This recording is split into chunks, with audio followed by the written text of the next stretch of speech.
বিসমিল্লাহির রহমানির রহিম। আমি মোহাম্মদ আশরাফুল ইসলাম।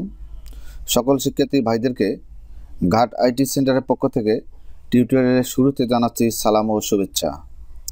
আমাদের আজকের টিউটোরিয়াল সেটি হচ্ছে ওয়ার্ডপ্রেসের বেসিক থেকে অ্যাডভান্স লেভেলের স্টেপ বাই স্টেপ আমরা শিখব এবং থিম ডেভেলপমেন্ট কিভাবে করে সেটাও আমরা দেখব।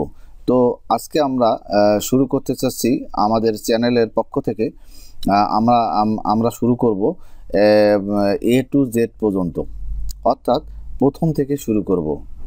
তো ওয়ার্ডপ্রেস কি, আমরা এই ওয়ার্ডপ্রেস নিয়ে আলোচনা করব আজকের টিউটোরিয়ালটি হচ্ছে ওয়ার্ডপ্রেস কি। মূলত ওয়ার্ডপ্রেস একটি ব্লগ পাবলিশিং অ্যাপ্লিকেশন, অর্থাৎ এর মাধ্যমে আমরা আমাদের আর্টিকেল, আমরা আমাদের বিভিন্ন লেখাকে সকলের সামনে উপস্থাপন জন্য যেটি ব্যবহার করে থাকি, সহজসাধ্য কৌশল হিসেবে ওয়ার্ডপ্রেসকে ব্যবহার করে থাকি। তো আমরা যদি গুগলে একটু সার্চ দেই, তো আমরা উইকিপিডিয়া দেখতে পারবো বেসিক যে ওভারভিউটি সেটি আমরা দেখতে পারবো এবং এটি কবে থেকে শুরু হয়, এটি সব কিছু এবং অপারেটিং সিস্টেম থেকে শুরু করে সব কিছু A to Z আমরা এখান থেকে জানতে পারবো। তো ওয়ার্ডপ্রেস মূলত PHP এবং MySQL-এর মাধ্যমে গঠিত হয়ে থাকে। CMS কন্টেন্ট ম্যানেজমেন্ট সিস্টেম, এটি একটি ওপেন সোর্স সফটওয়্যার। তো এই সফটওয়্যারের মাধ্যমে আমরা কিভাবে একটি ওয়েবসাইটকে এবং একটি ব্লগকে সহজে পাবলিশ করা যায় এবং সকলের সামনে সুন্দরভাবে উপস্থাপন করা যায়, এটি আমরা দেখব। মূলত ওয়ার্ডপ্রেসকে আমরা এজন্য ব্যবহার করে থাকি।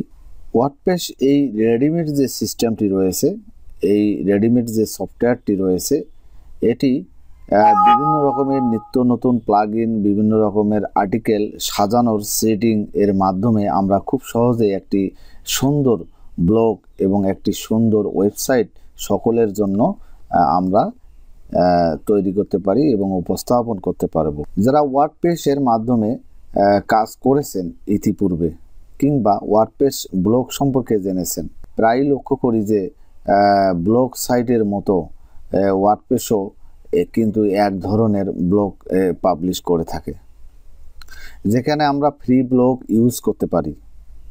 এটি একটি ওপেন সোর্স CMS এবং এটি সহজ মডিফাই করা যায়।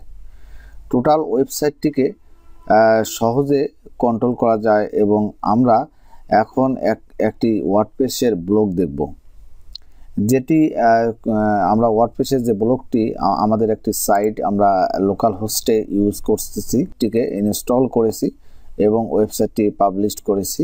তো এটি হচ্ছে ব্যাক এন্ড সাইট ড্যাশবোর্ড। তো এখান থেকে ওয়েবসাইটটি ভিজিট করলে, যারা ভিজিট করবে তারা এরকমটাই দেখতে পারবে এই ডিজাইনটি। এখানে যদি আমরা ব্লগে ক্লিক করি তাহলে ব্লগগুলো এখানে শো করতেছে।